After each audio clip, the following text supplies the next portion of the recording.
आप 2 बार सांसद हैं, दूसरी बार के सांसद हैं। आप हमसे ज्यादा बार एमएलए भी बने हैं, आप निर्दलीय भी बने हैं, आज बीजेपी से समझौता करके भी बने हैं, बीजेपी से इंडिपेंडेंट भी बने हैं। आज हमारे सहयोग से, हमारे साथ मिलकर के आप एमपी बने हैं। आप अपनी भाषा को मर्यादित रखें, संस्कारित रखें, आपका अधिकार है। आप लड़िए, जीतिए अगर आपको जनता जिताती है तो। लेकिन हमारे किसी भी मेंबर के लिए, किसी भी कार्यकर्ता के लिए, किसी भी नेता के लिए अपनी छोटी राजनीतिक स्वार्थ के लिए कम से कम अपशब्द मत बोलिए। आप बेशक कांग्रेस को गाली दीजिए, बेशक बीजेपी को कोसिए, आप लोगों को पटाइए, मनाइए, पुचकारिए, प्रेम से लीजिए, लेकिन ये धमकाने वाली भाषा है ना, इसको मेहरबानी करके आप नहीं रखें तो खींवसर का भी भला होगा, प्रदेश में एक अच्छा मैसेज आएगा।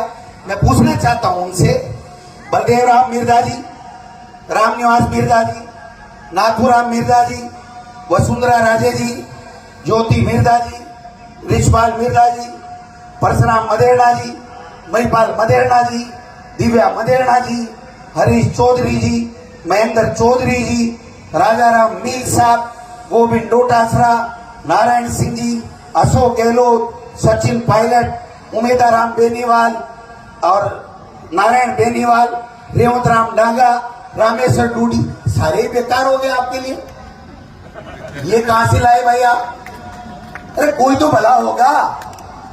ऐसा नहीं होता कि मैं ये कहूं मैं प्रदेश अध्यक्ष हूं, मैं ये कर दिया, मैंने 11 सीटें ले दी। नहीं, मैं नेता हूं तो मैं लक्ष्मणगढ़ विधानसभा क्षेत्र के आदरणीय मतदाताओं के आशीर्वाद से चौथी बार एमएलए हूं और मेरी पार्टी की मेहरबानी, मेरी पार्टी आलाकमान की मेहरबानी के कारण से आज प्रदेश अध्यक्ष हूं। मैं किसी दूसरे की मेहरबानी से नहीं हूं।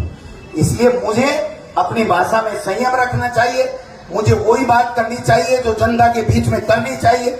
सबको गाली दे करके आप ताली बजवा सकते हो, चंद मिनट के लिए आप तालियां वाई बटोर सकते हो, लेकिन ये हमारा संस्कार, हमारी संस्कृति नहीं है।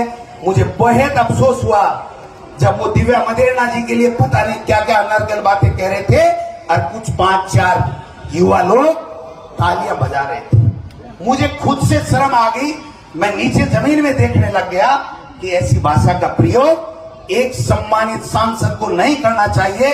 मैं आपसे पुनः अपील करना चाहता हूं, आप अपनी पार्टी को आगे बढ़ाइए, जिस किसी के खिलाफ खड़ा करना चाहे खड़ा कीजिए, जीतने का पूरा प्रयास कीजिए, इन लोगों का दिल जीतिए। खींवसर को आपको मौका मिला, नागौर जिले को आगे बढ़ाइए। हम सब साथ मिलकर के लोकसभा में आपके साथ खड़े मिलेंगे, लेकिन हमारे किसी नेता और कार्यकर्ता के खिलाफ आपको नहीं बोलना चाहिए। मैं तो अपील कर सकता हूं, बाकी आपकी बात है, आप जाने, आप अच्छे लगते हो अगर इस तरह की भाषा का प्रयोग करते हुए, तो मुझे कुछ नहीं कहना। मैं तो इतना कहता हूं कि मेरे खिलाफ जो कुछ भी किया होगा, आज कहा, आगे कहेंगे, मुझे कोई फर्क नहीं पड़ता। मैं मेरी जबान से कभी किसी भी 36 कौम के किसी नेता के लिए गलत नहीं बोलूंगा, और जिस दिन मैं गलत बोल जाऊं मैं राजनीति छोड़ दूंगा, लेकिन मैं कभी किसी के लिए अपमानजनक बात नहीं करूंगा। ये मैं आपसे निवेदन करना चाहता हूं।